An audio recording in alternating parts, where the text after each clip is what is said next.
Saúde em Foco, a luz do conhecimento em educação, cultura, saúde física, mental e emocional, políticas públicas, meio ambiente, empreendedorismo e outros temas iluminam o caminho para uma vida mais saudável e equilibrada. Bem-vindo ao programa Saúde em Foco, uma realização de Sheila Queiroz. Convidamos você para, juntos, buscarmos conhecimento. Com Sheila Queiroz e J. Carlos, o programa Saúde em Foco explora os caminhos para uma vida mais saudável e plena. Nossa missão é orientar os telespectadores e ouvintes sobre como cuidar da saúde, tanto física quanto emocional, para uma vida equilibrada. Com Sheila Queiroz e J. Carlos, prontos para capacitá-los sempre mantendo o foco no que importa, o seu bem-estar e da sua família. Comprometidos, especialistas de diversas áreas compartilham seus insights e conhecimentos. Este programa é independente e não possui viés religioso ou político. Nos programas Saúde em Foco, serão abordados temas como saúde física, mental e emocional, educação, cultura, meio ambiente, políticas públicas, ONGs, instituições e empreendedorismo, para que você seja capacitado com o poder do saber. Desejamos a todos um ótimo programa. Próximo bloco, programa Saúde em Foco, mensagem com Sheila Queiroz. Olá, boa tarde, telespectadores e ouvintes do programa Saúde em Foco.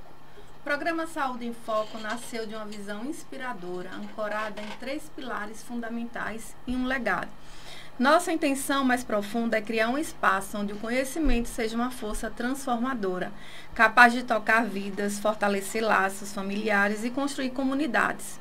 Queremos que cada um de vocês, telespectadores e ouvintes, sinta-se valorizado, acolhido, respeitado, importante e bem informado. Nosso propósito é, claro, oferecer conteúdos de qualidade, através de conversas envolventes e trocas de experiências que inspiram. Em cada entrevista e debate, abordamos temas relevantes e significativos, com o compromisso de impactar a vida das pessoas em Sergipe e em todas as regiões ao redor. Acreditamos que o aprendizado adquirido ao longo do tempo é capaz de moldar uma sociedade melhor e queremos que cada uma pessoa que nos acompanha perceba que tem o poder de fazer a diferença. Nosso interesse vai além da popularidade ou do engajamento nas redes sociais. O nosso desejo é criar um impacto verdadeiro e duradouro na vida dos nossos telespectadores e ouvintes, honrando cada história e respeitando cada experiência pessoal. Buscamos produzir conteúdos que realmente tenham valor, influenciando não apenas o presente, mas também as futuras gerações. Nosso legado é inspirar cada pessoa a perceber sua própria capacidade de realizar feitos extraordinários e a promover mudanças ao seu redor em cada encontro e debate. O nosso compromisso é contribuir para o fortalecimento de uma sociedade mais consciente, informada e humanizada. Acreditamos que aqueles que possuem a luz do saber têm a capacidade de iluminar o caminho de outros, seja na família, entre amigos ou na nossa comunidade.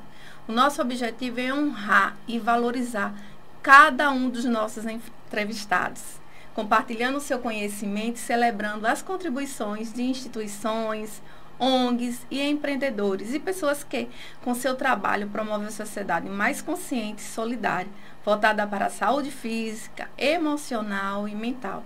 E a mensagem central do programa, né, Queiroz, que norteia o programa, se resume nesta frase: se na busca pelo conhecimento formos ofuscados pela vaidade e pelo orgulho e não usarmos nosso saber para ajudar o próximo, nosso conhecimento será empobrecido.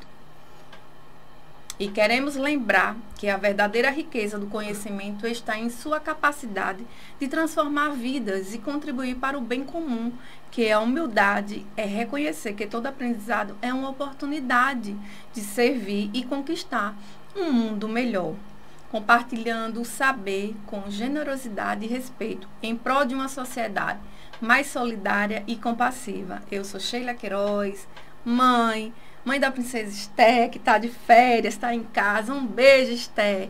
Psicanalista clínica, educadora nas áreas de sexualidade infantil e emocional, palestrante, escritora e jornalista.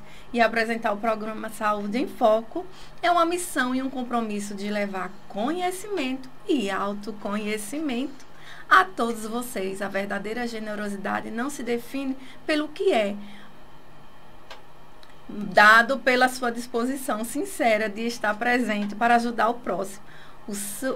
As suas experiências, conhecimentos e reflexões são transmitidos em cada palavra e gesto. Um legado inspirador de cuidado e dedicação ao próximo.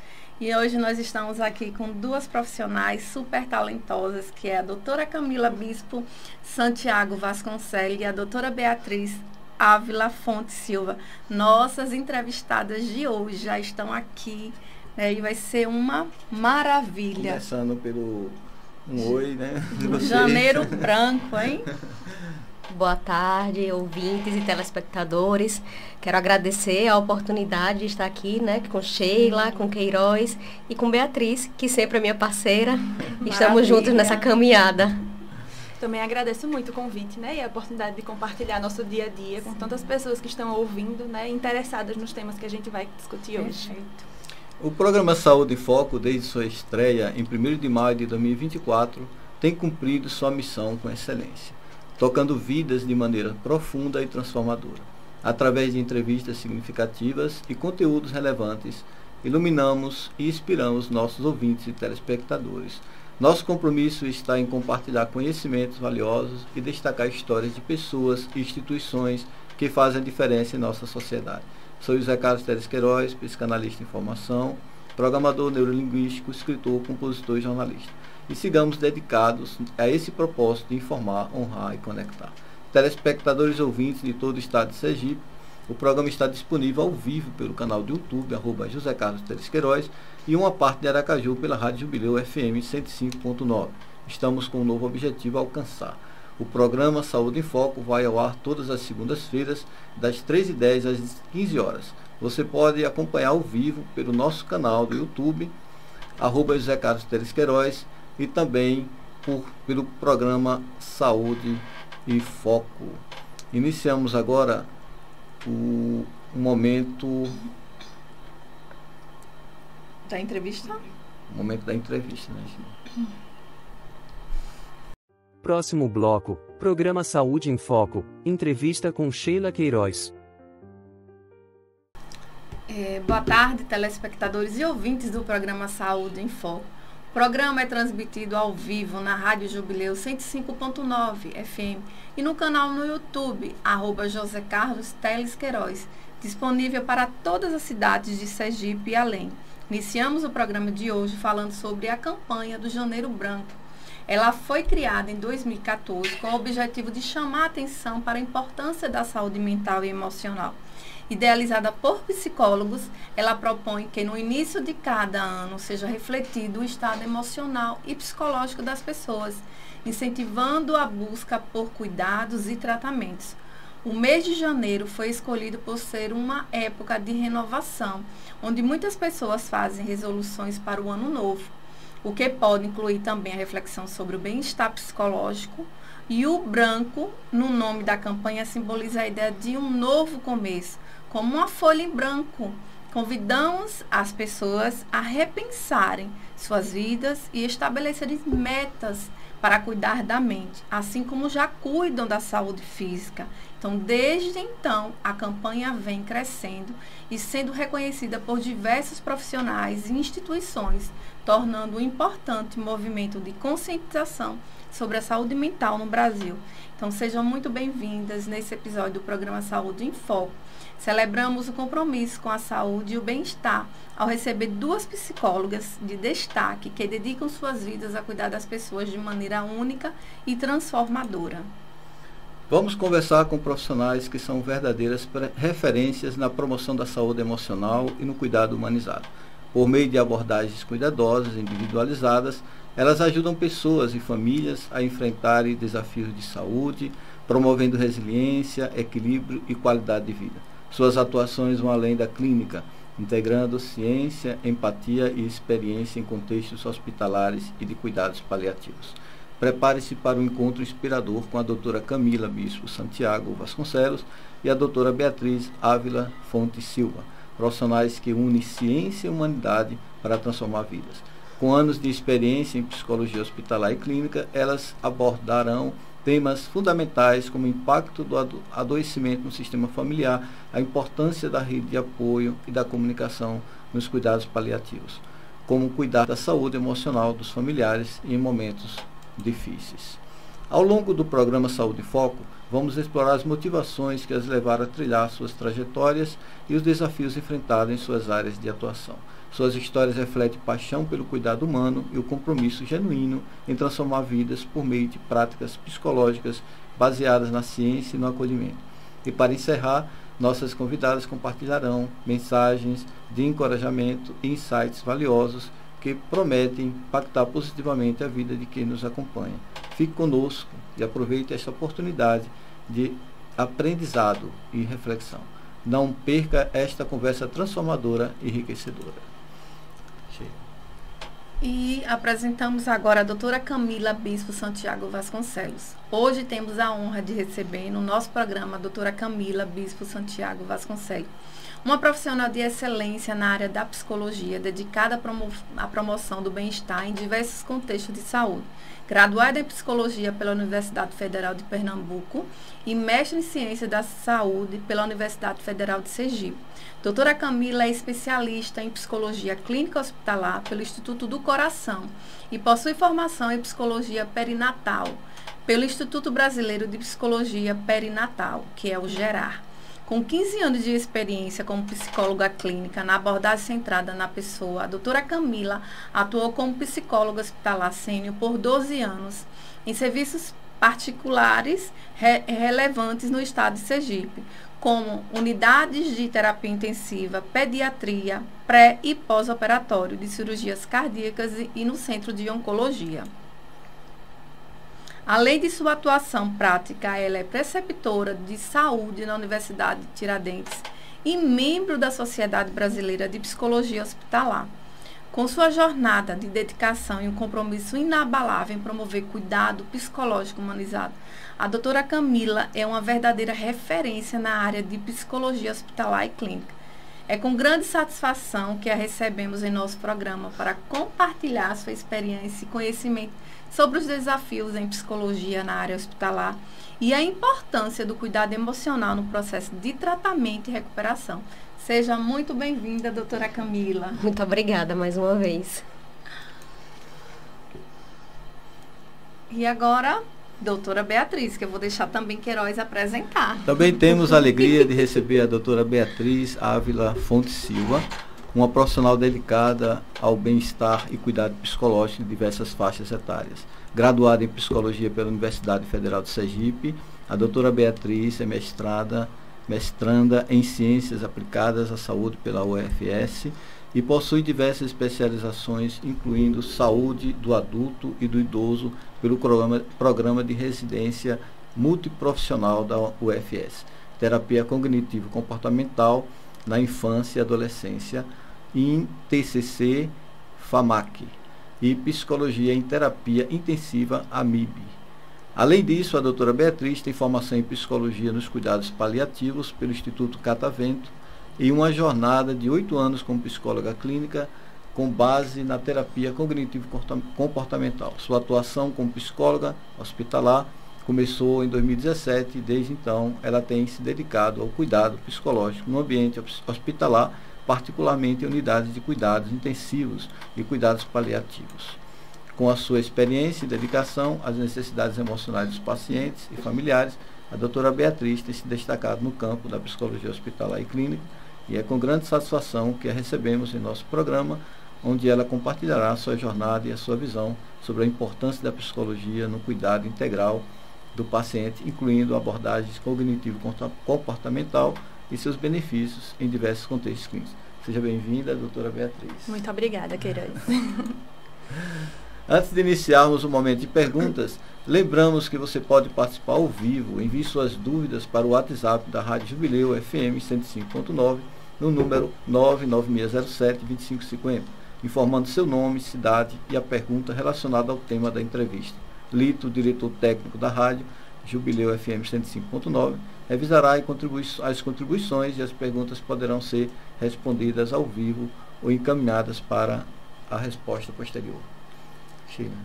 O programa Saúde em Foco é transmitido ao vivo para a Sergipe pelo canal no YouTube, @José Carlos Teles Queiroz, e em parte de Aracaju, pela Rádio Jubileu FM 105.9.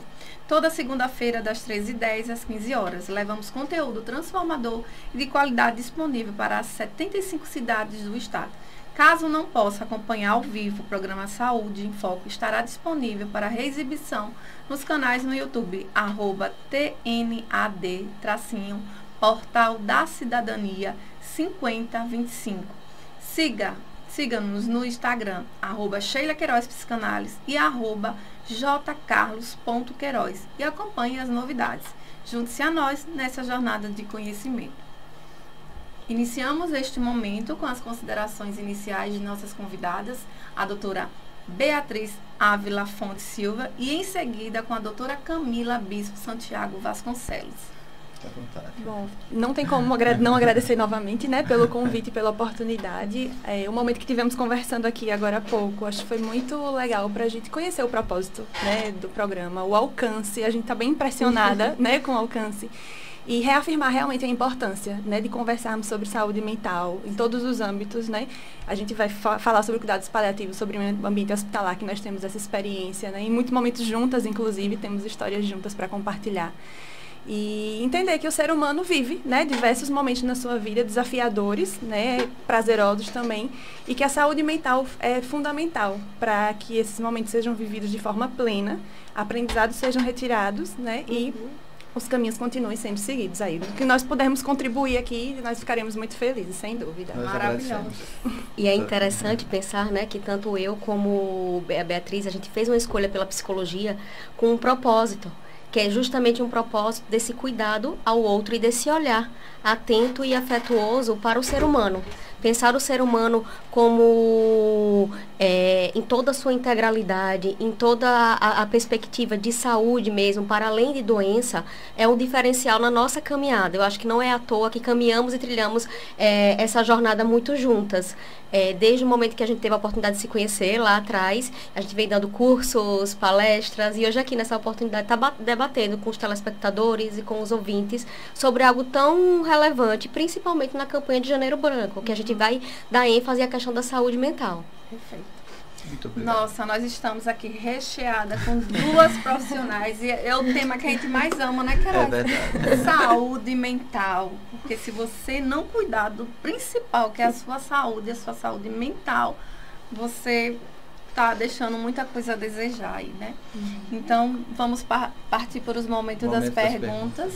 Sejam todos bem-vindos a mais um momento de aprendizado. Temos a honra de receber duas profissionais excepcionais, cujo trabalho impacta e transforma a vida de muitas pessoas, com dedicação, sensibilidade e um compromisso inabalável. Elas se dedicam a promover o cuidado com a saúde e o bem-estar de inúmeras famílias. Então, prepare-se para um encontro enriquecedor, no qual teremos a oportunidade de conhecer a trajetória inspiradora de nossas convidadas e aprender com suas ricas experiências e sabedoria. Vamos iniciar essa jornada de conhecimento e aprendizado. E a nossa primeira pergunta, ela vai para a doutora Camila. Doutora Camila, sua jornada na psicologia como uma trilha de dedicação e especialização em áreas tão relevantes como a psicologia clínica hospitalar, a psicologia perinatal e seu engajamento com a saúde é muito admirável. Poderia compartilhar conosco o que a motivou a se dedicar a essas áreas específicas da psicologia? Desde que eu ingressei na faculdade, Sheila Queiroz, no primeiro período, eu tive a oportunidade de entrar em um projeto voluntário dentro de um hospital das clínicas, lá do Recife, em Pernambuco. E aí, no terceiro período da faculdade, ainda estando nesse projeto voluntário, um dos hospitais de referência em Recife, eles apresentaram o serviço.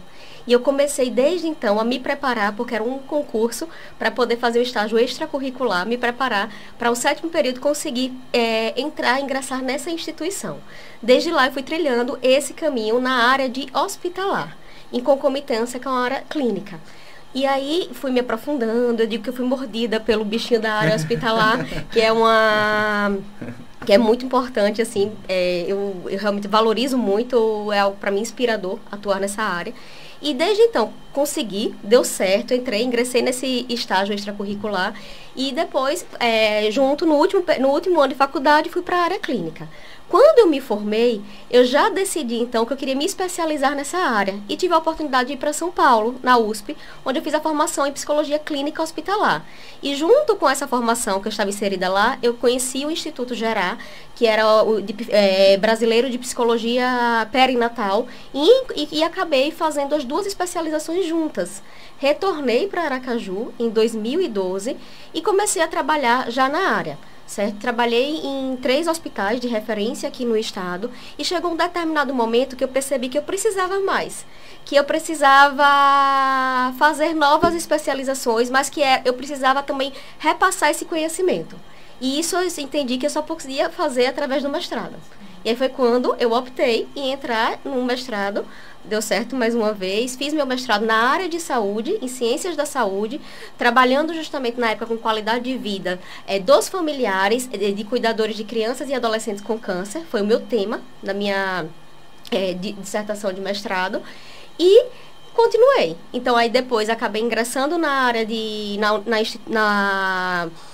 na Universidade de Tiradentes, onde eu sou preceptora de saúde na área de hospitalar e tenho o meu consultório, que eu atuo desde então, desde que eu me formei, até mesmo em São Paulo, eu continuei atuando na clínica. Então, são as duas áreas que eu acabo transitando. Importante é o início, né? A senhora fala sobre voluntariado. Foi exatamente. Como é importante, né?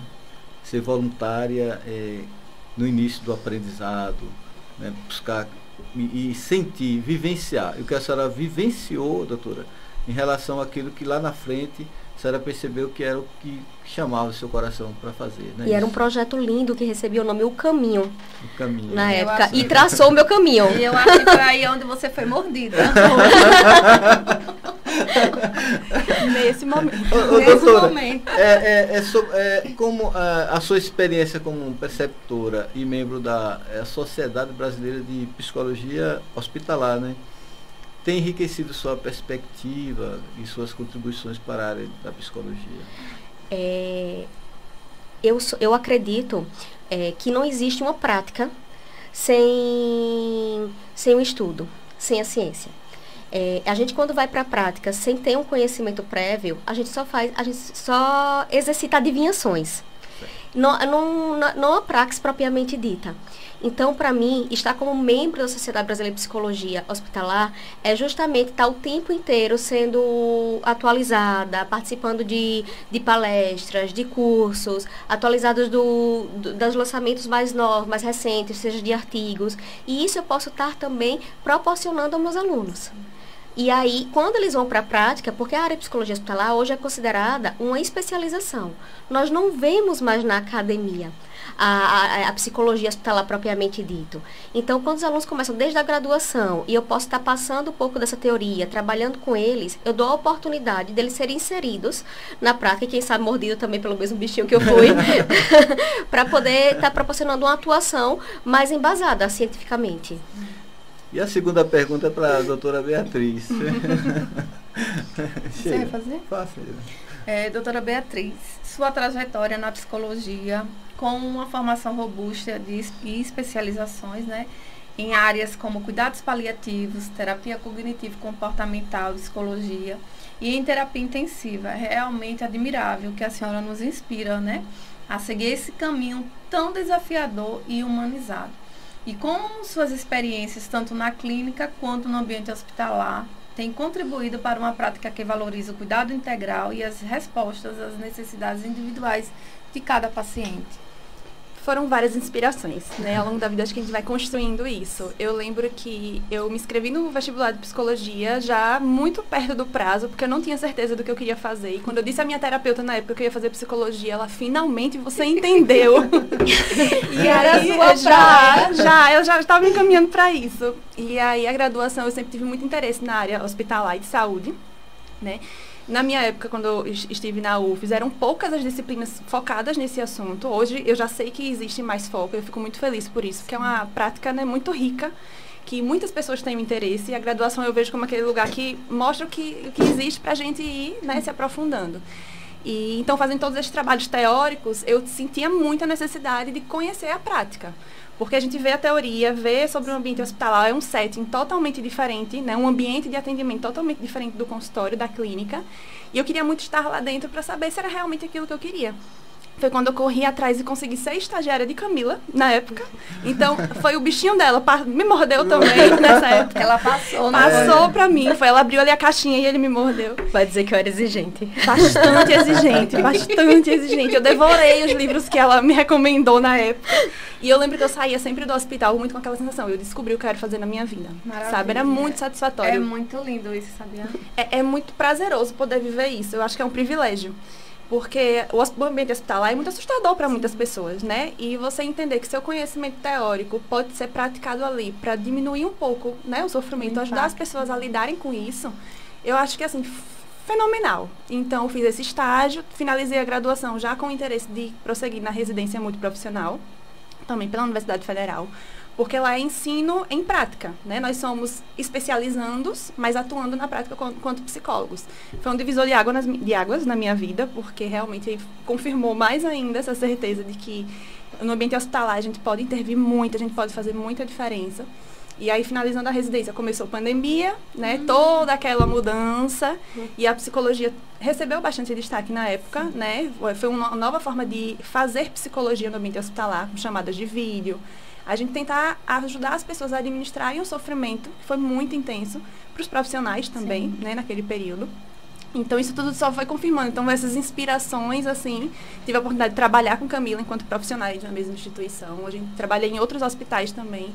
Então, esse contato com pessoas que estão vivendo esse momento da vida, sabe? Unindo esse conhecimento teórico, eu acho que, assim, é o que alimenta, sabe? Esse amor pela psicologia hospitalar, realmente. O que nós percebemos aqui é que a doutora Camila é uma professora de excelência.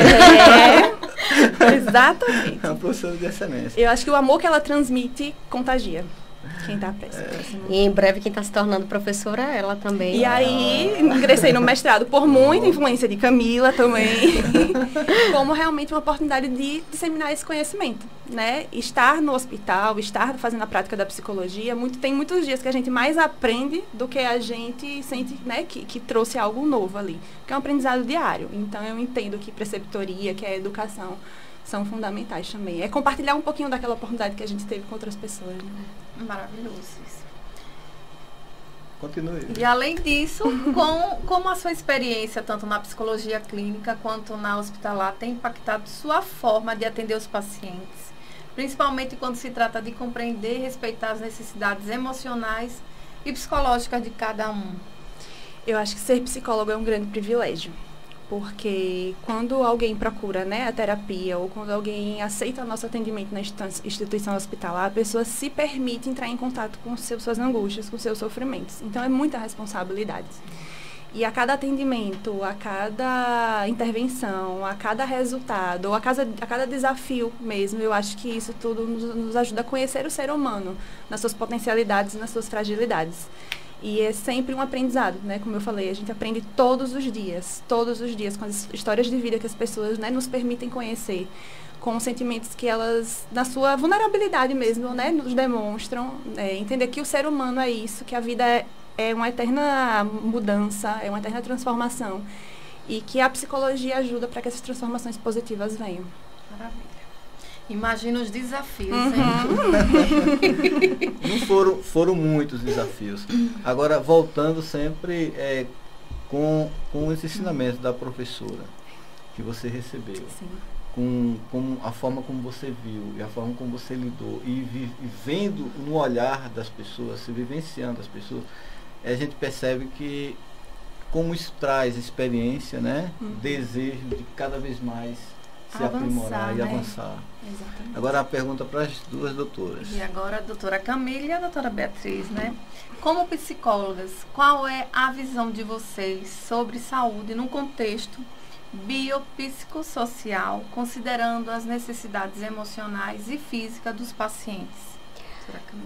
Quando a gente pensa nesse contexto, né, de saúde, primeiramente a gente associa ao conceito que a Organização Mundial de Saúde traz, que é o de completo bem-estar biopsicossocial, como você trouxe. Só que a gente gosta muito de pensar a saúde numa perspectiva mais ampla, onde ela pega a integralidade do sujeito, onde ela também aborda e traz o conceito de qualidade de vida, que é o sujeito em quê? O sujeito nas suas questões sociais, o sujeito nas suas questões não só físicas, psíquicas, emocionais, mas também espirituais, ou seja, o sujeito em toda a sua integralidade. Então, pensar em saúde para a gente é pensar numa visão de um sujeito muito mais amplo, que é atravessado por uma cultura, por uma sociedade, por todas as suas crenças e suas experiências. Exatamente. Não é só a ausência de doença. Exatamente. Né? Saúde não é só a ausência de doença.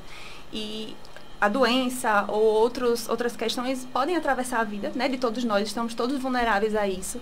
E a gente entende saúde também como a possibilidade, a capacidade dessa pessoa criar novas normas de vida, se adaptar a novas condições. Às vezes um adoecimento, seja físico ou seja emocional, quando a pessoa vai fazendo o seu tratamento, né, vai vendo a recuperação, não necessariamente ela vai voltar para aquela condição anterior. Nem sempre isso é possível. Mas a saúde, a gente pode observar quando as pessoas têm a capacidade de transformar essa situação e conseguir se adaptar a novas condições. Quando ela encontra seus potenciais, encontra seus recursos necessários para poder criar uma nova forma de vida com qualidade de vida, né? Acho que o ponto fundamental aí é a qualidade de vida, realmente. E não é à toa que qualidade de vida, né, é algo que é trabalhado em várias áreas do saber.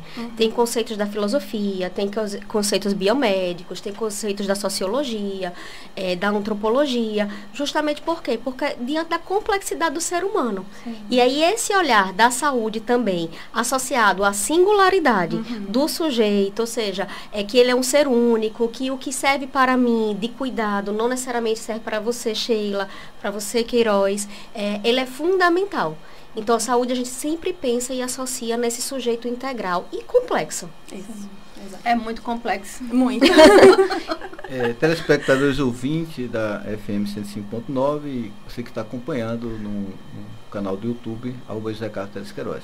Essa pergunta, ela fala relacionada ao ambiente, contexto social, cultural, econômico, relacional, incluindo interações familiares, comunitárias, impacto de políticas públicas, aspectos fixos orgânicos do indivíduo, como genética, funcionamento corporal, processos mentais, emocionais, incluindo pensamentos, sentimentos, comportamentos e como o indivíduo lida com desafios e mudanças. É isso que as doutoras nos responderam e fizeram as suas considerações, que é muito mais abrangente, né, doutora? Muito mais abrangente daquilo que...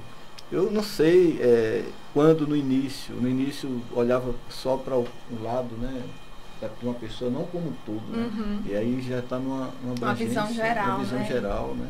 Que corpo, até alma, espírito, né? Os pilares, todos os pilares. Exatamente. No meu mestrado, o tema de trabalho é exatamente o coping, que são os recursos de enfrentamento, as estratégias de enfrentamento que as pessoas utilizam a enfrentar desafios na sua vida. Momentos, às vezes, de ruptura, que ela precisa encontrar uma nova forma de lidar. Tem aquelas maneiras que são funcionais e algumas podem não ser tão funcionais. Então, quando a gente entende como essa pessoa está lidando com isso, a gente consegue traçar intervenções mais efetivas e ajudar essa pessoa a viver aquele momento, né, de uma forma mais positiva. Perfeito.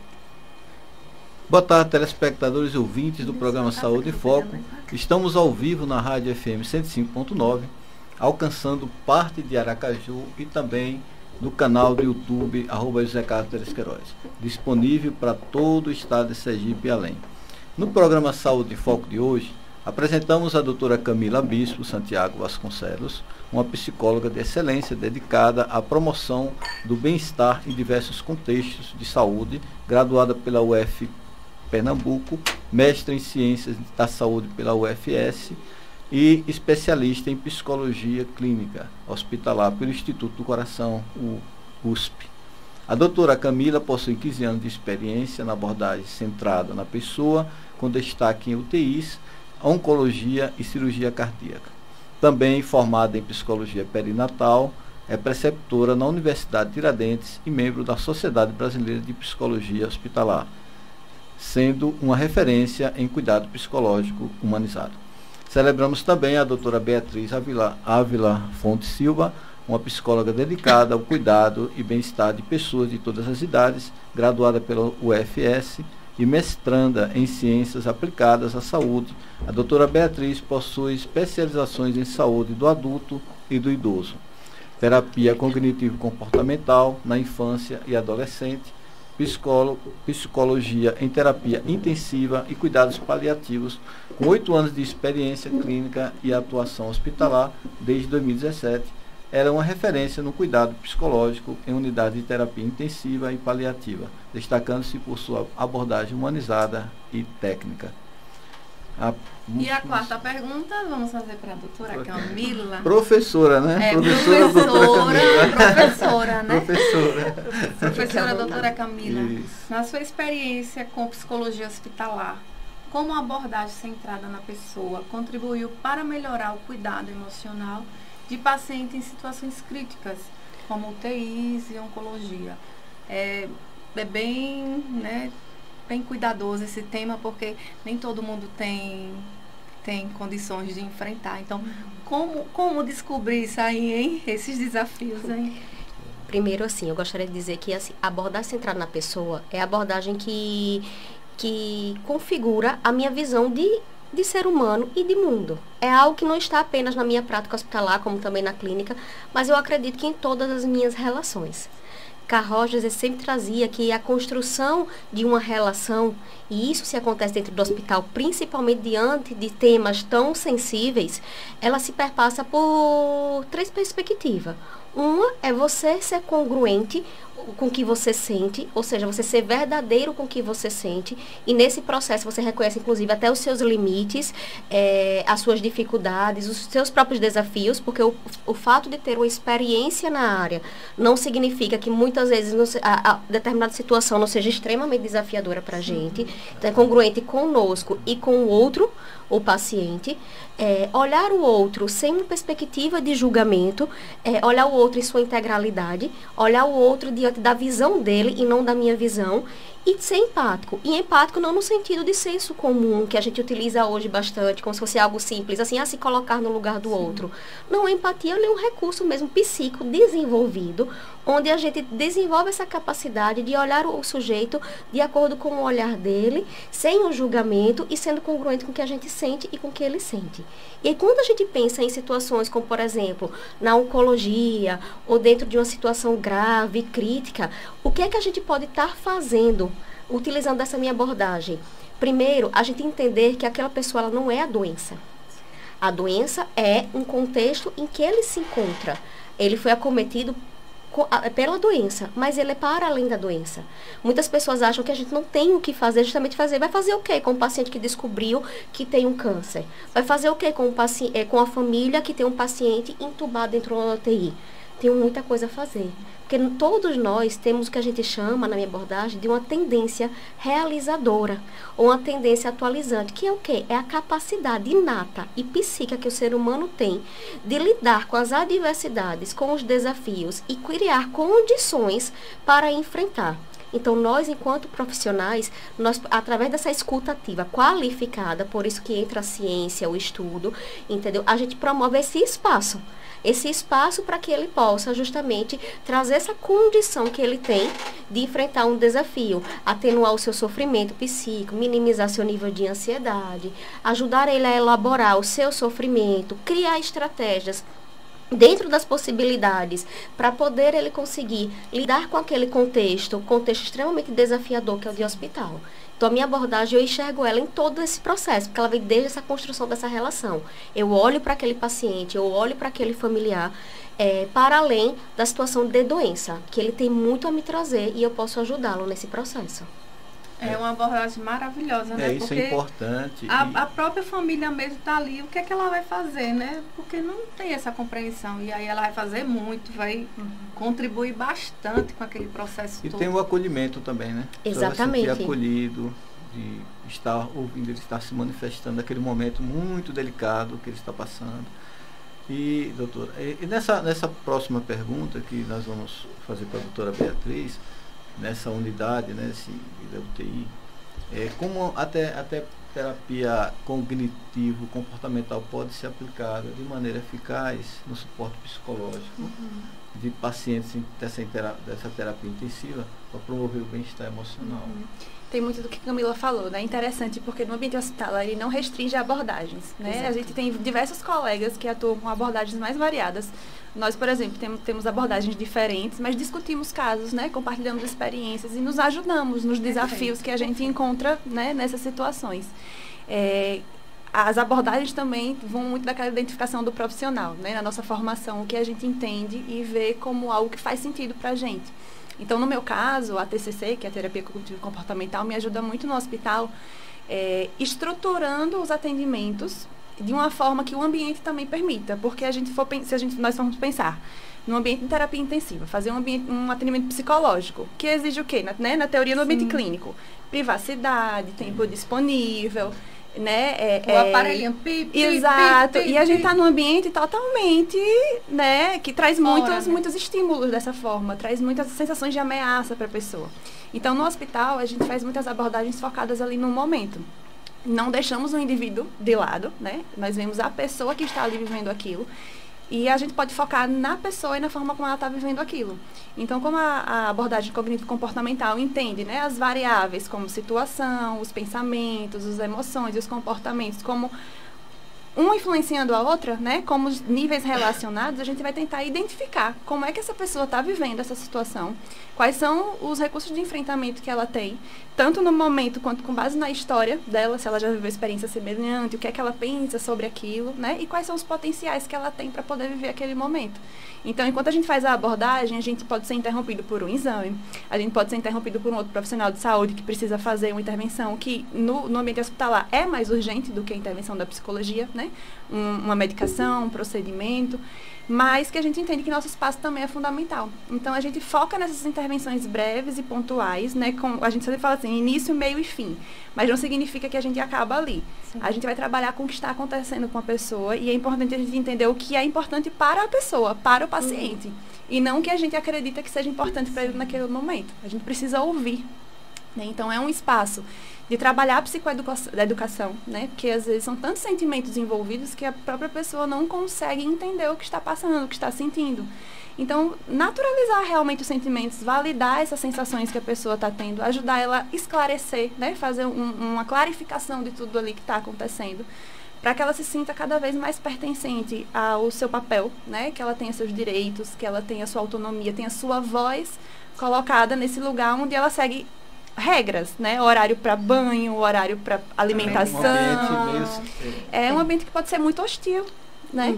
Então, a gente traz o sujeito à tona ali, né? Dar voz ao sujeito. Exatamente. A gente vai entendendo, né, que esse sujeito, ele tem uma voz.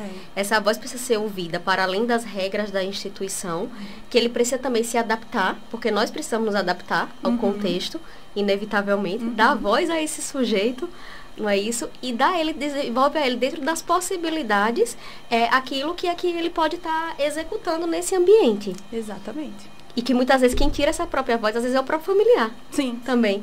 Porque pelos seus medos, suas angústias, até porque está inserido nesse contexto também. Sim, também sentir os impactos, né, dessa situação. Fica ali olhando, né, tá agulha, remédio, será que tá com dor, não tá, né? Pensando mil e umas coisas. Tá confortável, não tá? Comeu hoje, não comeu? Tá quente, tá com frio. Isso. Então, imagino o familiar nesse momento, né, também, né, de dor. E aí a importância da rede de apoio, né? Que é uma pergunta assim para as duas doutoras, nesse processo de enfrentamento do adoecimento, tanto para o paciente como para os seus familiares. Como é que se lidam essa questão, né, desse processo? Né? Uma das coisas que, assim, um dos pontos centrais que eu sempre trago, tanto para meus alunos, como eu discuto muito com a equipe, é que o adoecimento ele é sistêmico. Sistêmico em que sentido? Do sistema familiar. É conjunto.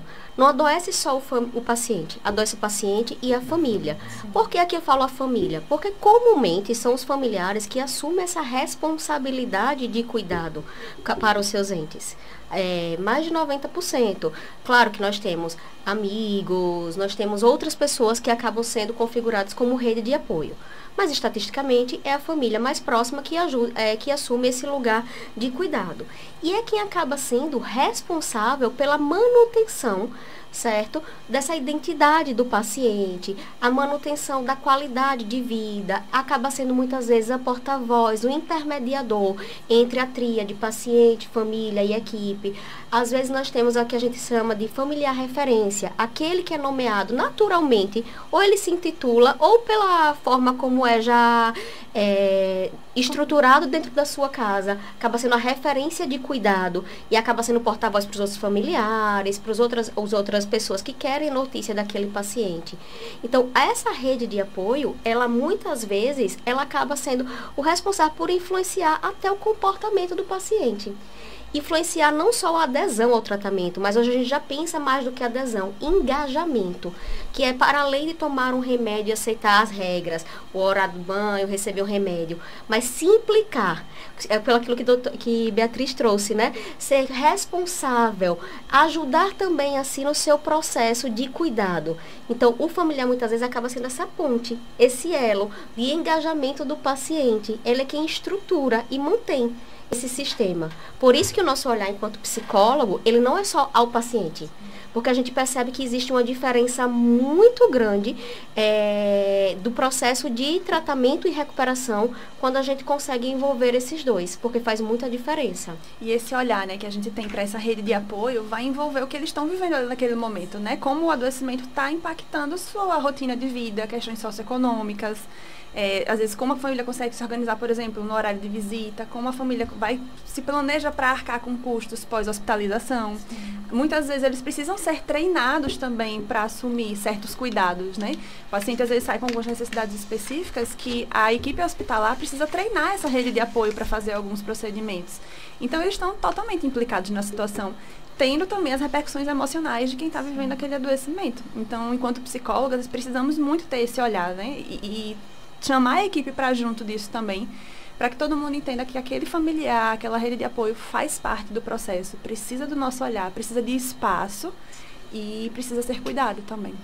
Uma coisa que nós estávamos comentando um tempo atrás sobre visitas, né? Vocês com esse acompanhamento, acolhimento que vocês estão fazendo, que vocês fazem, e chega uma visita para aquele paciente e começa a falar algumas coisas, trazendo problemas, coisas negativas, né? Situações que não são que boas, não vão ajudar em nada. Constrangedoras, Vocês que já não vai ser passaram nada por positivo. esse tempo inteiro. Com certa frequência. Sim.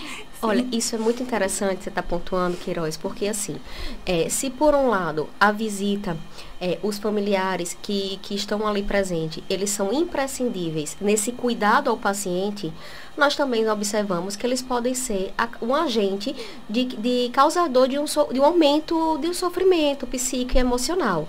Então, a gente sempre está muito atento quando a gente está nesse contexto. Até mesmo aquilo que eu trouxe do familiar referência. Será que ele tem condições de ser o familiar referência?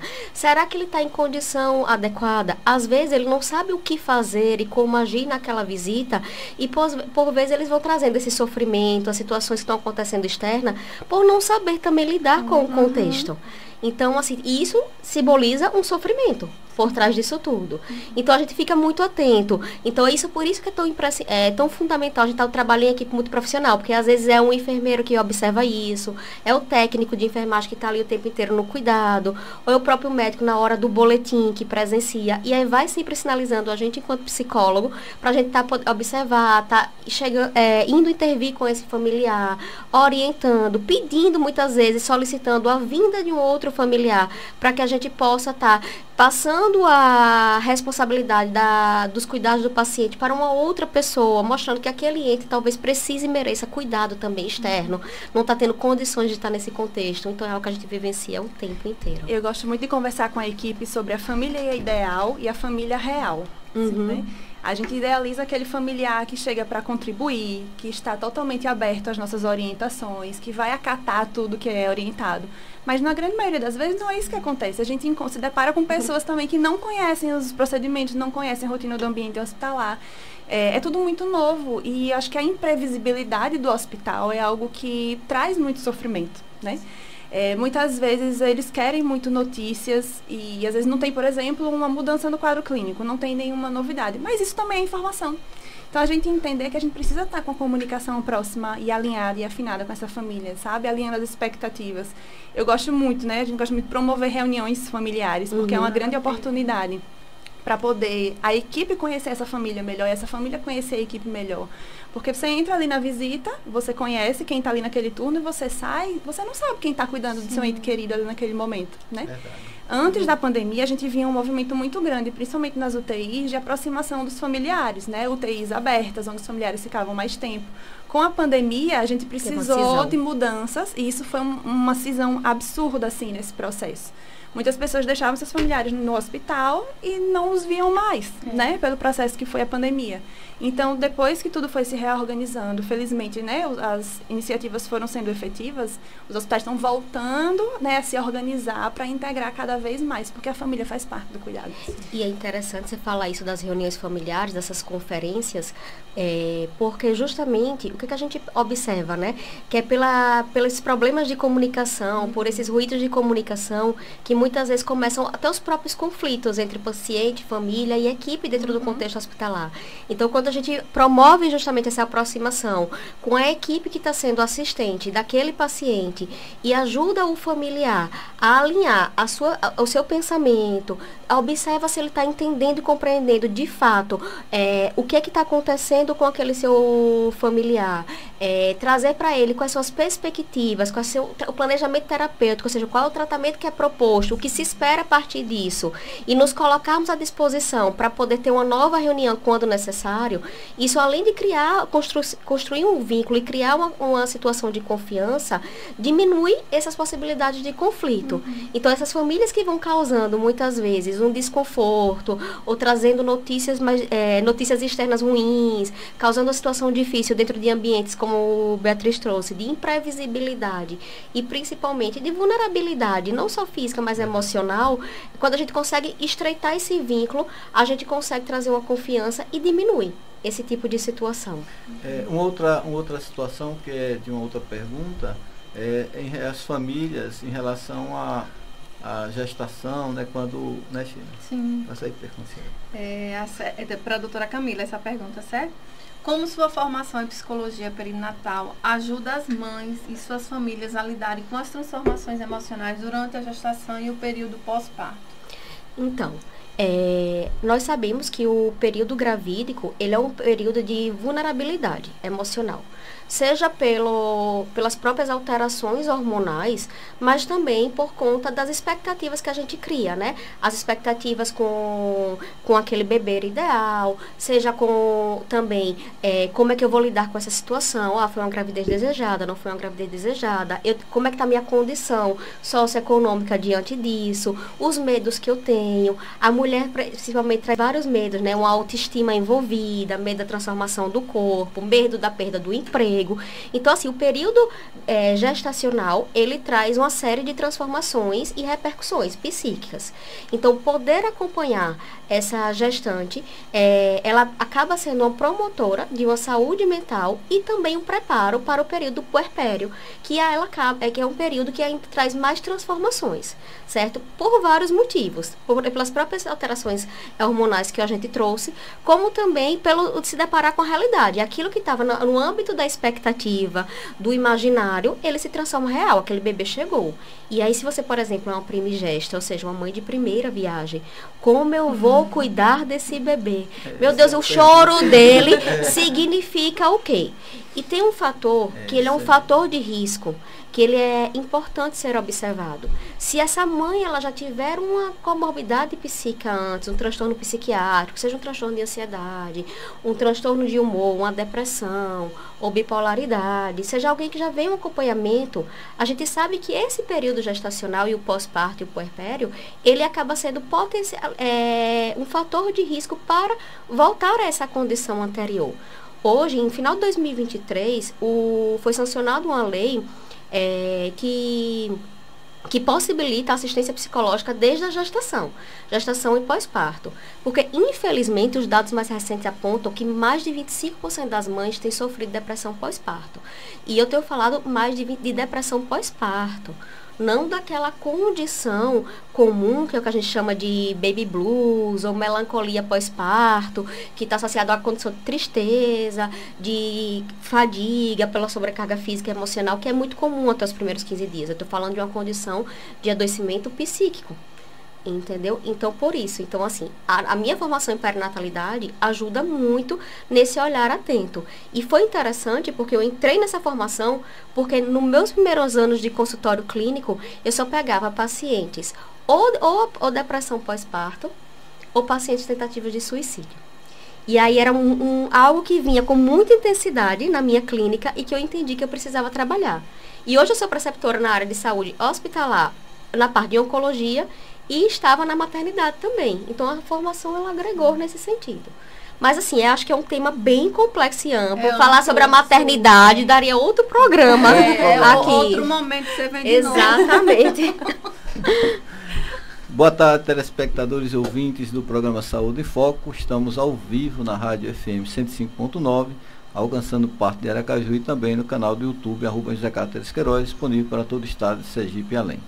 No programa Saúde em Foco de hoje, apresentamos a doutora Camila Bispo Santiago Vasconcelos, uma psicóloga de excelência dedicada à promoção do bem-estar em diversos contextos de saúde, graduada pela UFSP Pernambuco, mestre em Ciências da Saúde pela UFS e especialista em Psicologia Clínica Hospitalar pelo Instituto do Coração USP. A doutora Camila possui 15 anos de experiência na abordagem centrada na pessoa, com destaque em UTIs, oncologia e cirurgia cardíaca. Também formada em Psicologia Perinatal, é preceptora na Universidade Tiradentes e membro da Sociedade Brasileira de Psicologia Hospitalar, sendo uma referência em cuidado psicológico humanizado. E celebramos também a doutora Beatriz Ávila Fonte Silva, uma psicóloga dedicada ao cuidado e bem-estar de pessoas de todas as idades, graduada pela UFS e mestrando em Ciências Aplicadas à Saúde. A doutora Beatriz possui especialização em saúde do adulto e do idoso, terapia cognitivo-comportamental na infância e adolescência, psicologia em terapia intensiva e cuidados paliativos. Com 8 anos de experiência clínica e atuação hospitalar desde 2017, ela é uma referência no cuidado psicológico em unidades de terapia intensiva e paliativa, destacando por sua abordagem humanizada e técnica. Nós vamos para a outra série de blocos de perguntas. Pergunta. Doutora Beatriz, de que maneira a sua especialização em saúde do adulto e do idoso contribui para abordar os desafios psicológicos enfrentados por pacientes em diferentes fases da vida? Ouvindo Camila, eu fiquei pensando como nosso dia a dia vai trazendo motivações para a gente estudar e se aprofundar, né? A gente vai vendo as demandas chegando e a gente entende que precisa se aprofundar mais naquilo. E essa especialização, né, em saúde do adulto e do idoso foi através da residência, eram 60 horas semanais no ambiente hospitalar, aprendendo ali na prática todo esse processo. E eu acho que foi muito enriquecedora porque a gente precisa entender que as fases da vida trazem situações e demandas diferentes, né? Cada ser é único, cada ser tem sua história, e isso é necessário olhar, é individual. Mas existem alguns padrões que a gente vai observando. Então, por exemplo, o adoecimento numa pessoa que está iniciando sua família, né, jovem, com diversos planos que precisam ser interrompidos para o tratamento de saúde ou devido à hospitalização, receber um diagnóstico. A forma como esse diagnóstico vai impactar nessa pessoa. Se é um diagnóstico que traz perspectiva de recuperação, ou se é um diagnóstico que traz uma perspectiva de declínio físico, declínio cognitivo, a gente precisa entender, né, como isso está impactando a pessoa. Então, através do conhecimento de forma geral que a gente tem sobre um adulto jovem, sobre um adulto que está em meia idade, que tem outras questões, sobre uma pessoa idosa, a gente vai traçando e observando o que é importante para aquela pessoa ser acolhido, ser trabalhado, né, ser programado. Então, por exemplo, o adoecimento numa pessoa que é um adulto jovem, que está iniciando ali diversos planos de vida, que precisam ser interrompidos temporariamente ou permanentemente, ele vai trazer demandas específicas nesse atendimento, né? O nosso acolhimento vai ser focado no que ele traz a respeito disso. Então, o que a gente vai trabalhar tem muito foco nisso. Diferente, às vezes, de quando a gente atende uma pessoa que tem uma idade mais avançada, E que muitas vezes, quando a gente vai entendendo o processo de ciclo da vida, a gente entende que aquilo ali tem uma outra perspectiva para aquela pessoa. Já atendi pacientes de me dizerem assim, olha, eu tenho mais passado do que futuro. Então, uma pessoa que observa a sua vida e entende que tem mais passado do que futuro, ela vai olhar para o adoecimento de uma forma diferente. Ela vai tentar encontrar soluções para o que ela está vivendo de uma forma diferente. Mas, como tudo é muito individual, da mesma forma, eu não esqueço um caso, uma idosa de 101 anos que estava ficando muito grave e a gente, no atendimento à família, né, dando esse suporte, a neta fala, não vivi tempo suficiente com minha avó. Minha avó ainda não viveu o suficiente. Quem está de fora pensa, 101 anos é uma vida muito longa, mas a gente tem que entender que aquele sofrimento é válido, né? É válido. Então, assim, a gente tem que entender a teoria, né? Como as fases de vida têm suas diferenças, têm suas expectativas diferentes, mas que dentro disso aí, cada um vai trazer sua individualidade do seu ponto de vista, sem invalidar isso. A gente não pode dizer a uma neta dessa que ela precisa se conformar porque a avó viveu muito. Não, a gente precisa entender que é o sofrimento dela. Porque naquela fase da vida dela, por exemplo, enquanto jovem, ela gostaria de viver mais coisas com a avó, né? Mesmo tendo que a gente pode acreditar que foi bastante. Então, assim, entender as fases da vida, assim como a especialização em infância e adolescência, né? Eu vou estudando um pouquinho de cada etapa. A gente consegue entender como certos padrões são criados, como certas experiências influenciam toda a condução da vida da pessoa. Como ela vai entender as situações que ela está vivendo, como ela vai, né, agir a respeito delas, como ela vai interpretar o que está acontecendo com ela. Então, acho que o estudo das fases da vida é fundamental para a gente poder nortear nossas intervenções e entender como é que aquilo está impactando para cada um. Perfeito. Eu sou suspeita em falar dessas fases da vida, né? Porque quando eu comecei a estudar, eu disse, nossa, meu Deus, o que é isso? Que todo pai, toda mãe, antes de engravidar, já vou logo no comecinho, teria de saber sobre as fases, né? Sim. De desenvolvimento Sim. dos seus filhos, porque assim, quando a gente estuda e a gente se depara com tanta informação, a gente diz, o que é que eu estou fazendo com o meu filho? O que é que eu estou fazendo com a minha criança? E vai culpar o outro e não vai ter essa responsabilidade. Então, essas fases aí da vida é primordial. Um conhecimento que poderia facilitar tantas A coisas, vida de né? muita Favorecer gente, tantas de coisas. muitas famílias. O conhecimento. Esse conhecimento da fase da vida tem especificamente na infância, algo que me chama atenção no contexto de hospitalização. Porque a maior parte dos pais, eles invalidam os sentimentos e as emoções da criança. Eles acham que não precisam falar nada para a criança, que ela não sabe o que é que vai passar, o que é que ela está sentindo, que não tem contexto. Seja quando a criança está hospitalizada, seja quando são os pais que estão hospitalizados. E isso não é verdade. Entendeu? Então a gente faz parte também muito do nosso papel trazer essa criança para a realidade.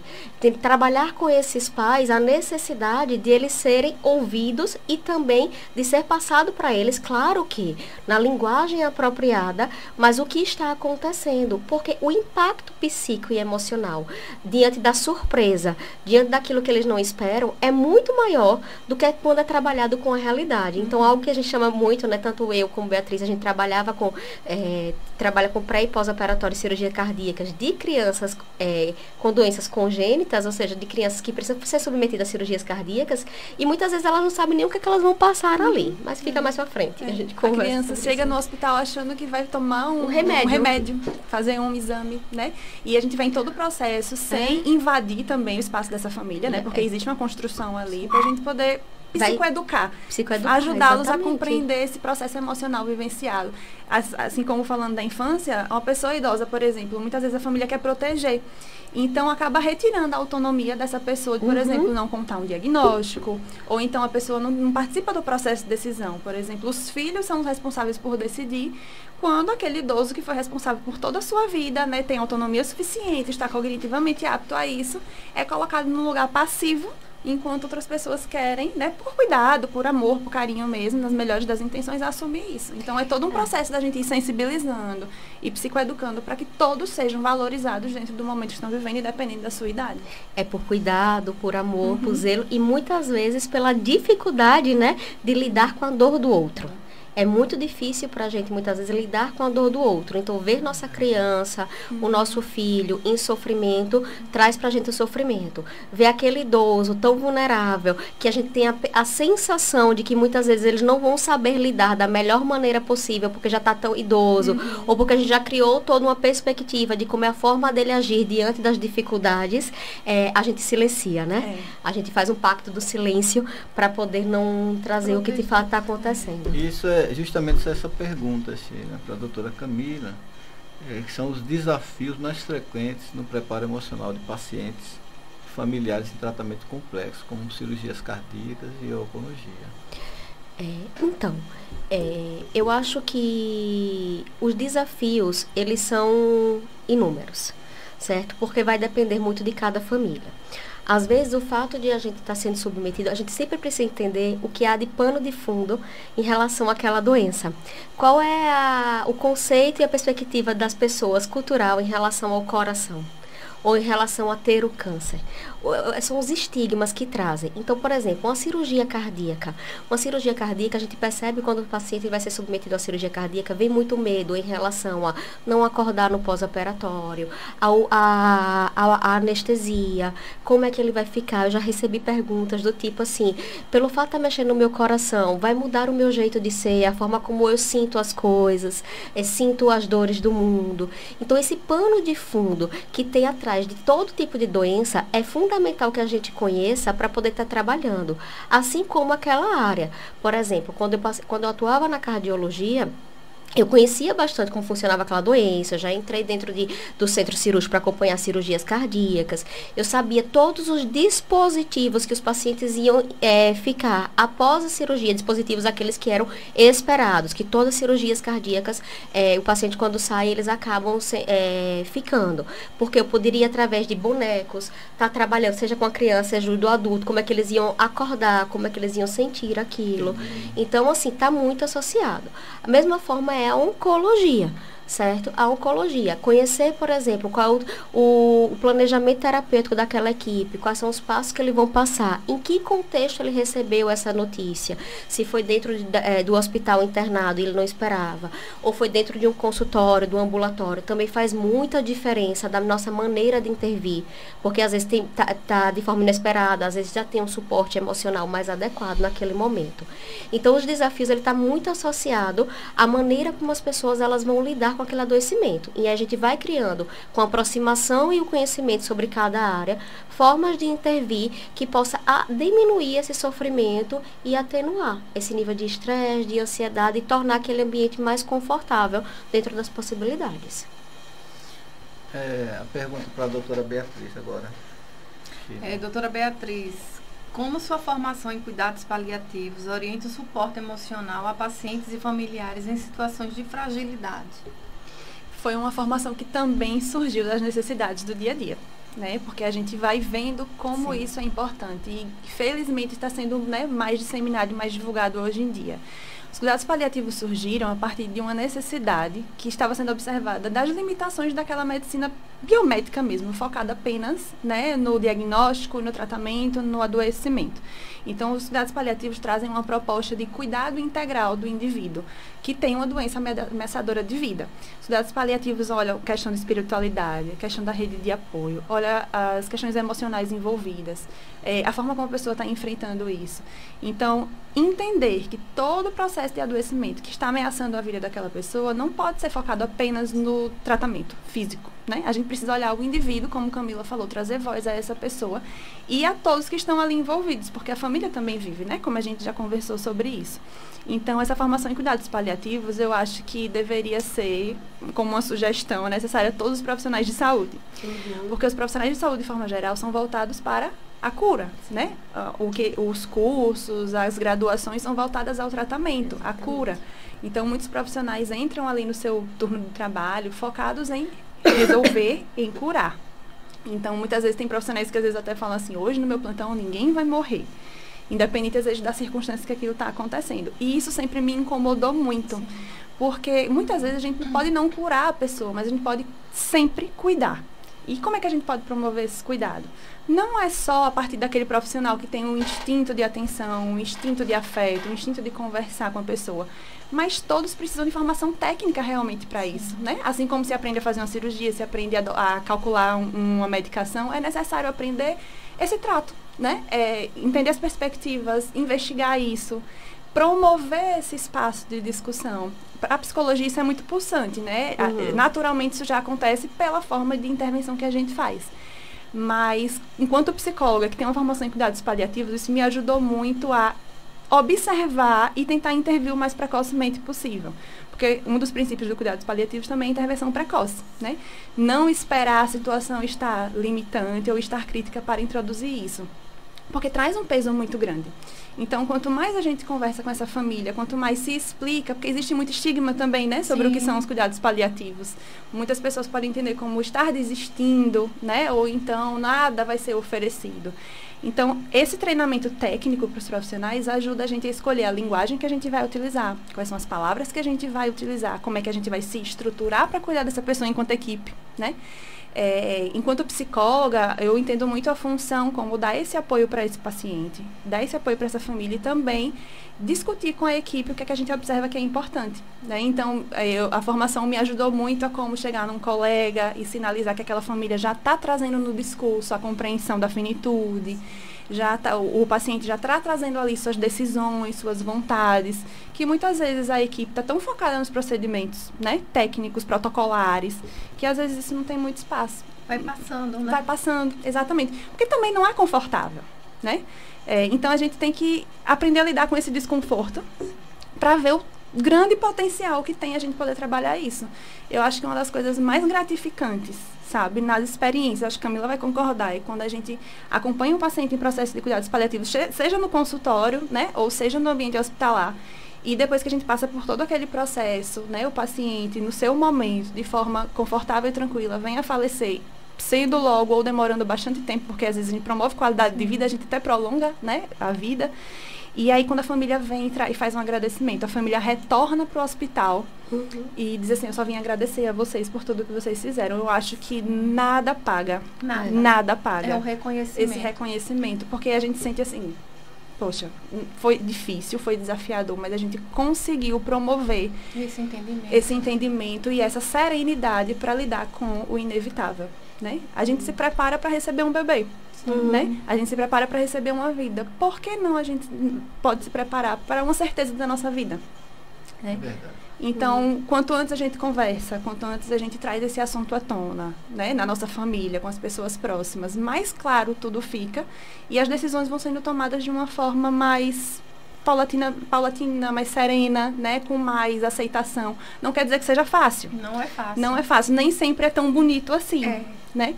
Mas é muito importante e é muito gratificante, sabe? A gente já entra nesse assunto com a nossa filha, a gente sempre está falando, porque a gente tem que preparar, né?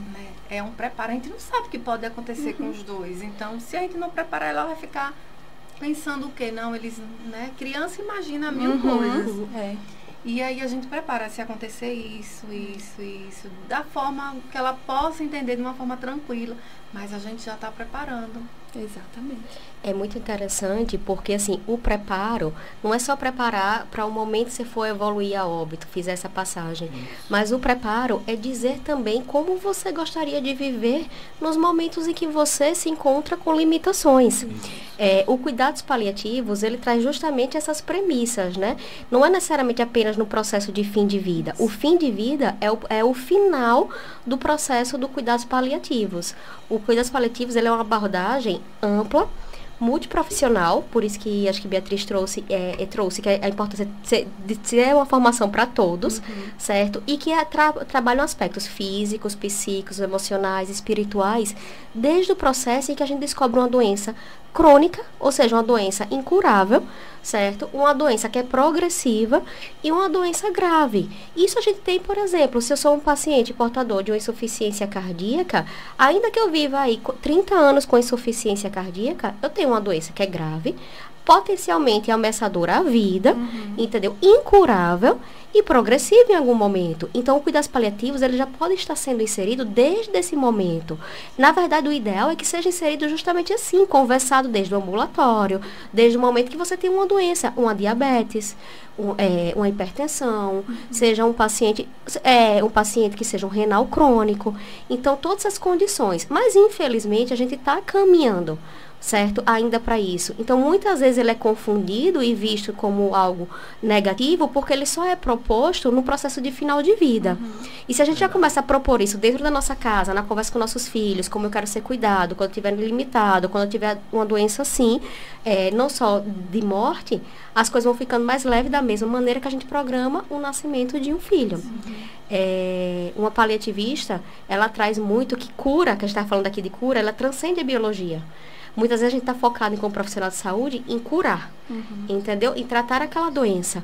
Mas o que é cura? Às vezes, para aquele paciente que está doente, a cura, ela vai muito além. Não é o curar biologicamente. É simplesmente partir, descansar. Então, isso é importante, estar discutindo sempre. E a gente traz a equipe muito para essa reflexão. Porque é uma intervenção multiprofissional.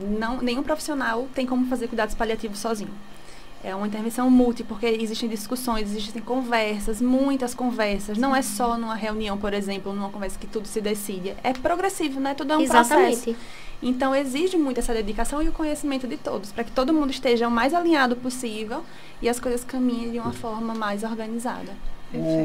As perguntas, vocês já responderam a questão da comunicação, que é importante, do acolhimento, do ouvir. A doutora Beatriz, sobre estratégias para capacitar outros profissionais na prática da psicologia hospitalar, especialmente na unidade de tratamento intensivo.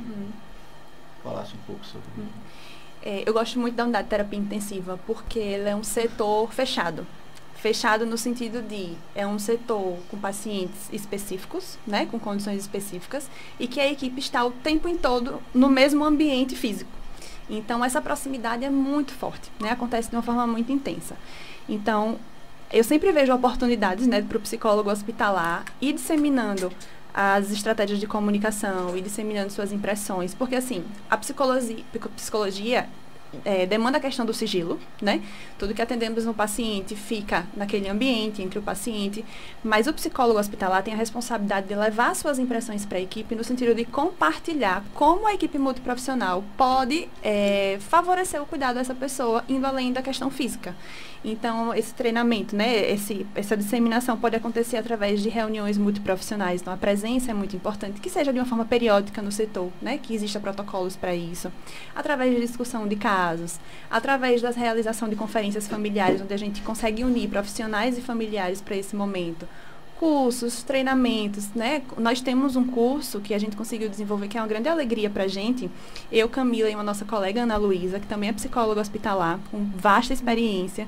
Então, a gente entendeu que esses conhecimentos precisam ser passados para outras pessoas, porque a gente sente que é uma área muito especializada.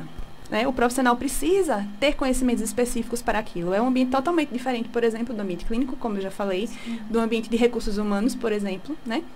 Então, é uma formação muito específica. Então, através do curso, a gente consegue trazer de uma forma ampla. É um curso que é muito gostoso de fazer, né? A gente se satisfaz muito porque a gente está falando do que a gente gosta. Esse curso, né? E aí, a gente consegue, né, fazer ali com alunos de psicologia e psicólogos que têm interesse no tema. E nós já fizemos quatro turmas. E todas, a gente aprende muito também fazendo. É uma troca. E acho que a gente consegue falar sobre o psicólogo hospitalar ali. A gente fala sobre os nossos desafios, a gente fala sobre as situações que a gente viveu que foram muito desafiadoras, que fizeram a gente questionar o que é que a gente está entendendo. A gente vai discutir e aprende para poder intervir cada vez melhor. Então, eu acho que são várias as possibilidades que a gente tem para poder disseminar. Muito crescimento, muito. Né?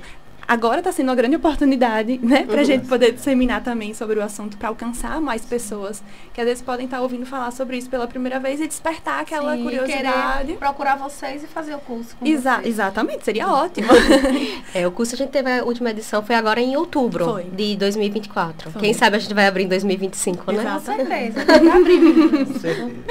É maravilhoso. Camila, essas em relação informações. à sua atuação como preceptora da Universidade Tiradentes, como essa influencia a formação de novos profissionais em saúde mental. Só falasse um pouco sobre a sua atuação. Então, para mim, um dos maiores prazeres de lecionar é poder lecionar na prática. É por isso que eu optei em ser preceptora. Embora a gente dê cursos, eu dê palestras, tudo, mas a área da preceptoria, ela me oportuniza justamente estar trazendo a técnica dentro da prática. Como eu trouxe aqui anteriormente, essa prática da psicologia hospitalar na área de saúde, ela tem sido cada vez mais restrita dentro do ambiente acadêmico, porque é uma área extremamente especializada. Então, antes mesmo dos meus alunos que optam em fazer o estágio comigo, serem inseridos em campos, eu gosto de estar trabalhando alguns temas específicos. Por exemplo, desde a evolução em prontuário, que é justamente o registro do que a gente fez naquele campo, do que a gente observou, desde como é que faz uma avaliação psicológica, psíquica dentro desse contexto, o que são cuidados paliativos, porque os meus últimos campos de estágio que eu levo os alunos são justamente em 2 hospitais distintos, mas na área de oncologia. Então, muitos estão sendo pacientes em cuidados paliativos, então a gente vai estar trabalhando sobre isso, sobre luto, temas que parece que são óbvios, mas que a maioria dos alunos que já estão no final do curso trazem que nunca ouviram falar sobre. Por isso eu também agradeço a oportunidade de estar aqui, porque a gente começa também a incitar a sociedade e as pessoas a buscarem conhecimento sobre isso. Então, trabalhar com os alunos e inseri-los nesse contexto mostra o quão a psicologia pode ir para além daquele setting clínico. Porque aqui no nosso estado, todas as universidades, o último ano de faculdade é no setting clínico, com psicologia clínica. Isso foi diferente, inclusive, da minha formação. Quando eu retornei a Aracaju, eu até achei estranho isso. Na minha formação, nós, enquanto alunos, nós escolhíamos a área que a gente gostaria de seguir. Aqui não, você pode fazer seus estágios extracurriculares, mas o seu último ano é na área de clínica. Então, muitas vezes você não tem essa oportunidade. Então, quando você está como os alunos, antes de chegar no estágio clínico, indo para ambientes hospitalares, eu posso estar trabalhando justamente não só a técnica, como esses ambientes, né? Desmistificando esse contexto, mostrando o quão é importante a atuação, mostrando a comunicação, o trabalho em equipe, o trabalho em equipe, o trabalho individual, como você se posiciona, como você olha para aquele paciente, essa perspectiva da terapia breve de apoio, com começo, meio e fim, os diferentes cenários, seja no cirúrgico, seja no da terapia intensiva, seja cardiologia, seja oncologia e por aí vai. Então, assim, é muito amplo. E eu acho que para o aluno ter a oportunidade de participar de uma atividade prática, confirma que aquilo ali ele tem interesse, ou pode confirmar também que ele não está apto e que ele não tem interesse. Eu acho que isso é importante também. Pra gente, e o tempo a gente está correndo, mas eu queria, para encerrarmos, gostaria que compartilhasse uma mensagem de esperança e inspiração para nossos ouvintes telespectadores, especialmente para aqueles que estão enfrentando desafios em sua saúde e bem-estar, que vocês gostariam de dizer para motivá-los a cuidar de si mesmos e a valorizar cada momento, mesmo nas adversidades. Doutora Camila. Depois a doutora. Tem uma frase que a gente até utiliza finalizando praticamente o nosso curso, né? Que eu gosto muito e acho que complementa o que eu estava apontando agora. Que assim, o que nos deve envergonhar não é a morte. E aí eu estou falando da morte em vários sentidos, certo? Não só a morte, por exemplo, propriamente dita, mas seja a morte da sua expectativa, a perda de algo, seja a morte da sua saúde naquele momento. Mas sim o fracasso de aliviar o sofrimento, quando todos nós sabemos que existem meios de consegui-los. Então isso é o que me inspira, certo? Enquanto profissional, enquanto pessoa. É poder estar proporcionar, espero poder ter alcançado isso com a nossa fala de hoje, que a gente pode estar sempre cuidando do outro, com um olhar mais atento, um olhar mais cuidadoso ao sofrimento do outro, seja esse sofrimento desde o físico, ao psíquico, ao espiritual, ao social, de uma forma que a gente pode estar justamente tentando amenizar esse sofrimento. Então, cabe a nós, enquanto profissional, enquanto pessoas, nos dedicarmos com afinco, com consciência. Eu acho que isso é uma coisa que eu bato muito na tecla, certo? Para poder trazer e aliviar todas aquelas dores dentro do que é possível. A gente não vai transformar tudo em bonito. Por exemplo, a gente não vai fazer uma comunicação de uma notícia difícil e transformar aquela notícia em uma notícia fácil. Não, é uma notícia difícil. A pessoa vai ter sofrimento. Então, o que pode me envergonhar enquanto profissional diante disso tudo é não encontrar meios de ajudar a lidar e a amenizar esse sofrimento. Então, essa é a minha mensagem que eu deixo aqui para vocês. Gratidão, doutora. Gratidão também. Doutora Beatriz. E enquanto profissionais, né, tem uma frase de Maya Angelou que eu gosto muito também, que ela fala que as pessoas podem não lembrar o que você disse, mas ela sempre vai lembrar de como você fez elas se sentirem. Sim. Então, é uma responsabilidade, né, pensar no profissional de saúde, qualquer que seja a área, todos têm essa responsabilidade emocional com quem a gente está lidando. E isso também serve para amigos, para familiares, né? Que quando recebem, às vezes, para filhos, para todos. Quando recebem alguém que quer compartilhar, às vezes, um momento de sofrimento, angústia, a escuta, né? A gente pode ajudar muito uma pessoa só ouvindo e, às vezes, dando esse apoio. E para quem está passando por um momento de sofrimento, um momento de angústia, buscar quem são aquelas pessoas que realmente podem te ajudar, né? Quem são, seja um profissional, seja um psicólogo, seja um psiquiatra, seja uma pessoa, o apoio familiar e de amigos não substitui o apoio profissional, são apoios diferentes. Mas buscar compartilhar com alguém da sua confiança, né? Alguém que você sabe que te conhece, que vai te ouvir, te aconselhar a partir do que você precisa, não do que a pessoa, né, acha que seria para ela. Então, acho que isso, compartilhar é muito importante. Então, aproveitando a sua fala, e convidamos para as considerações finais. E em seguida, a doutora Camila. Foi um prazer estar aqui. Falar sobre psicologias, principalmente sobre a psicologia hospitalar, sobre cuidados paliativos, é sempre muito prazeroso, sabe? É sempre muito satisfatório. Porque a gente pensa, né, como é que a gente vai transmitir claramente a informação que a gente gostaria. Não, vai fluir como uma conversa realmente, porque é o que a gente faz no dia a dia. Sim. Então, assim, ter tido contato com excelentes profissionais, como a professora Camila, como outros, né, que fazem parte, que fazem parte da nossa trajetória, é muito enriquecedor. Então, assim, compartilhar aqui, né, saber que tem outras pessoas. Se uma pessoa que ouviu o que a gente conversou, entendeu melhor sobre algo que ela não conhecia, ou descobriu algo que pode surgir um interesse para ela estudar, né, a importância do estudo, a importância da responsabilidade, da formação consciente. Então, podem contar com a gente está à disposição, né? Foi muito legal participar. Espero que... Vai vir outras vezes. Que isso traga muitos outros frutos, mas de verdade. Tem os cursos para vocês falarem. Sim, o nosso curso, né, de psicologia hospitalar que a gente promove. Então, assim, a gente está realmente à disposição, porque a gente entende que é uma responsabilidade social mesmo, né? Usar da nossa profissão para que outras pessoas, né, sejam alcançadas. Gratidão por suas palavras. Agora, eu também queria agradecer a essa oportunidade. Realmente, como vocês trouxeram no início pra gente, é tão fluido, é tão gostoso esse ambiente de estar aqui. E tá falando sobre o que a gente gosta e sobre aquilo que a gente trabalha o tempo inteiro, né? Com tanta dedicação, que a gente nem sente passar essas horas. Se deixasse aqui, a gente falaria por mais de 2 horas. Realmente, assim. E, de fato, a gente tem uma responsabilidade social muito grande de estar não só promovendo saúde, promovendo cuidado, mas também de estar repassando isso para outras pessoas. Então, eu também espero que a gente possa ter esclarecido a dúvida de algum ouvinte ou de algum telespectador.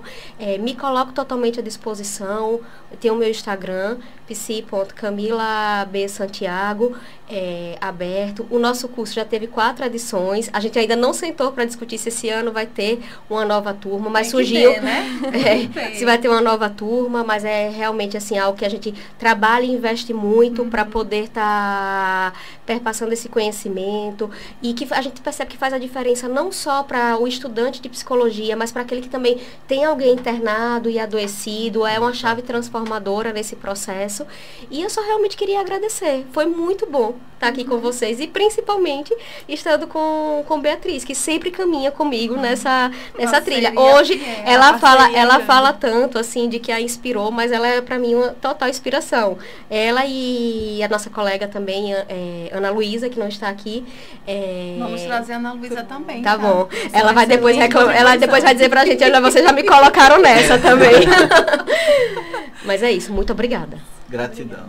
Lembramos a todos os ouvintes e telespectadores do programa Saúde em Foco que a saúde vai além do físico, envolve emoções, comportamento e principalmente a construção de uma sociedade mais consciente e acolhedora.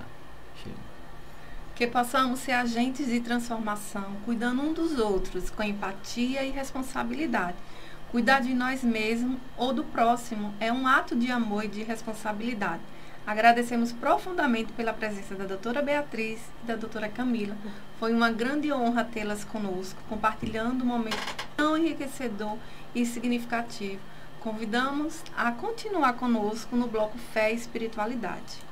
Próximo bloco, momento da reflexão do programa Saúde em Foco, Fé e Espiritualidade com Sheila Queiroz e J. Carlos.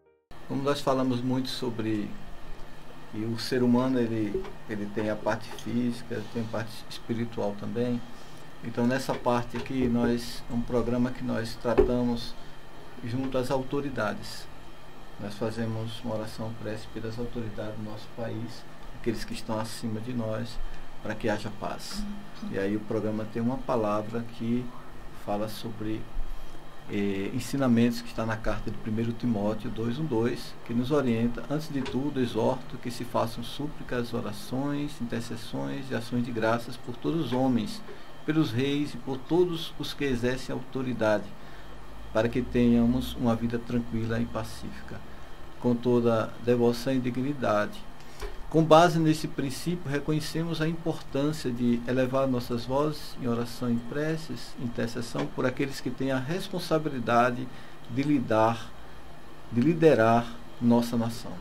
Em humildade, apresentamos nossas súplicas a Deus, pedindo que Ele ilumine e toque o coração de cada líder, seja em grandes ou pequenas responsabilidades, desde os cargos mais altos até os pilares que sustentam nossa sociedade.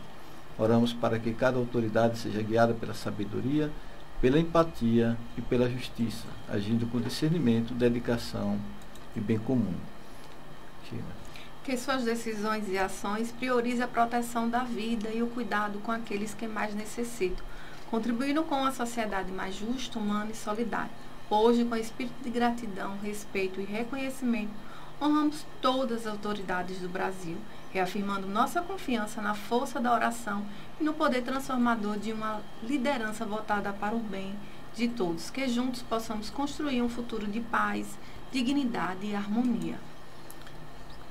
Nós fazemos essa oração universal e convidamos a todos vocês, ouvintes, telespectadores, junto conosco, os nossos entrevistados, que é a oração do Pai Nosso, né?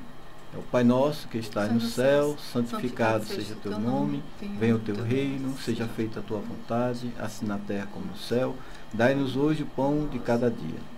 Perdoa nossas dívidas, assim como nós perdoamos nossos devedores, e não nos deixes cair em tentação, mas livra-nos do mal, porque teu o reino, o poder e a glória para sempre. Amém. E agora os agradecimentos finais. Chegamos ao final do programa Saúde em Foco, com os agradecimentos de Sheila Queiroz e J. Carlos. Hoje, na pessoa da doutora Camila e da doutora Beatriz, prestamos uma justa homenagem a todos os psicólogos, reconhecendo suas diversas especializações e a contribuição essencial que oferece à sociedade. Estes profissionais, com sua dedicação e sabedoria, têm o poder de transformar vidas, promovendo saúde e bem-estar a cada passo de sua prática. O trabalho deles vai além do cuidado físico, tocando profundamente o coração e a mente de cada paciente, trazendo apoio emocional e auxiliando na superação de desafios. A atuação da doutora Camila, com sua vasta experiência no cuidado psicológico de crianças e adultos, e da doutora Beatriz, que dedica sua expertise à terapia cognitivo-comportamental, especialmente em ambientes hospitalares e paliativos, são fontes de inspiração para todos nós. A excelência e humanização que norteiam o seu trabalho tem um impacto profundo, proporcionando não apenas cuidados clínicos, mas também esperança e dignidade aos pacientes e suas famílias. Prestamos também nossa sincera homenagem a todos os membros do Conselho Federal de Psicologia e dos Conselhos Regionais de Psicologia, reconhecendo a importância de seu trabalho incansável para aprimoramento contínuo na prática psicológica, e o empenho desses profissionais tem um impacto profundo na sociedade, promovendo a saúde mental, bem-estar, qualidade de vida, sempre pautados pela ética, dedicação e busca pela excelência. Que o exemplo da doutora Camila e da doutora Beatriz continue a inspirar todos nós a valorizar o papel fundamental dos psicólogos na promoção de uma saúde integral, ajudando a construir um futuro mais saudável e consciente, que elas sigam iluminando os caminhos da profissão, incentivando outros a seguir essa linda missão de cuidar e transformar vidas. Saiba mais sobre os atendimentos da doutora Camila no Instagram, @psi.camilabsantiago. Atende na Clínica Reviver Vida, Rua Silvio César Leite, 326, em Aracaju, Sergipe. E saiba mais sobre os atendimentos da doutora Beatriz. Atende no Centro Empresarial Farolândia, na Rua H, 4284, Sala 1, e no Hospital Rede Primavera, na Avenida Ministro Geraldo Barreto, Sobral, 2277, bairro Jardins, em Aracaju, Sergipe. Fique ligado em uma próxima oportunidade. Ambas estarão de volta para compartilhar mais sobre esses temas importantes para a saúde das nossas famílias. Encerramos o programa de hoje com o desejo sincero de que as histórias e exemplos compartilhados inspirem cada um de nós a valorizar e apoiar o trabalho indispensável desses profissionais, que transformam vidas, que seja uma semana repleta de paz, saúde divina e realizações para todos. Nos vemos no próximo programa Saúde em Foco.